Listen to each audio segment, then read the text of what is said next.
ಖಾತೆ ಸರಿಯಾಗಿಲ್ಲ, seniority maintain ಆಗಿಲ್ಲ. ರಾಮಲಿಂಗಾರೆಡ್ಡಿ 8 ಸಾರಿ, ನಾನು 8 ಸಾರಿ ಗೆದ್ದಿದ್ದೆ. ಈ ರೀತಿ 8, 7, 5, 6 ಎಲ್ಲ ಗೆದ್ದಿರೋ ಅದನ್ನ ಸಮತೋಲನವಾಗಿ ನೋಡ್ಬೇಕಾಗಿತ್ತು.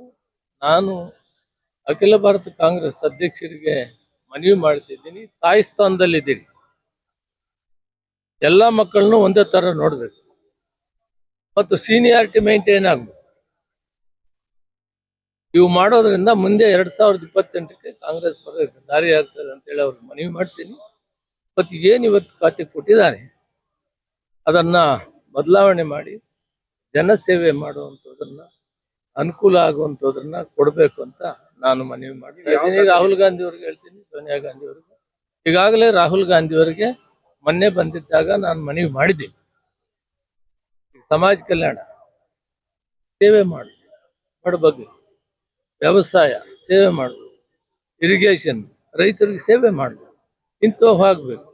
ಅದರಿಂದ ಇಂಥವು ನಾನು ಈಗಾಗಲೇ 3 ವರ್ಷ ಅದನ್ನು ನಿಭಾಯಿಸಿದ್ದೆ.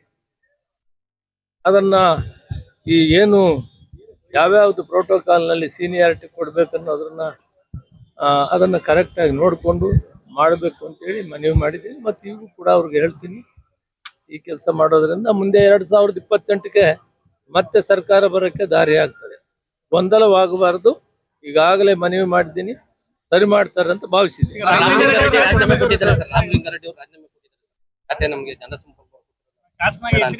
ಬಹುತೇಕ ದೇಶಪಾಂಡೆ 9 ಸಾರಿ ಇರ್ಬೋದು ಅನ್ಸುತ್ತೆ. ಅವ್ರನ್ನ ಬಿಟ್ರೆ ರಾಮಲಿಂಗಾರೆಡ್ಡಿ ಅವರೇ ಸೀನಿಯರ್ ಇದ್ದಾರೆ. ಇವೆಲ್ಲನೂ ಕುಂತು ಇವತ್ತು ನಮ್ಮ ಡಿ ಕೆ ಶಿವಕುಮಾರ್ ಮುಖ್ಯಮಂತ್ರಿ, ಹೊಸದಾಗಿ ಆಗಿರುವಂತ ಹರಿಪ್ರಸಾದ್ ಅವರು ಇವರನ್ನ ವಿಶ್ವಾಸಕ್ಕೆ ತೆಗೆದುಕೊಂಡು ಇಲ್ಲಿ ಮೂಲಭೂತವಾಗಿ ಯಾರ್ಯಾರಿಗೆ ಯಾವ ಸ್ಥಾನಮಾನ ಕೊಟ್ಟರೆ ಮುಂದೆ 2028ಕ್ಕೆ ಸರ್ಕಾರ ಬರ್ತದೆ ಅನ್ನೋದನ್ನ ಚಿಂತನೆ ಮಾಡಿ ಮರುಪರಿಶೀಲನೆ ಮಾಡಿ ಕರೆಕ್ಟ್ ಮಾಡಬೇಕು ಅಂತ ನಾನು ಮನವಿ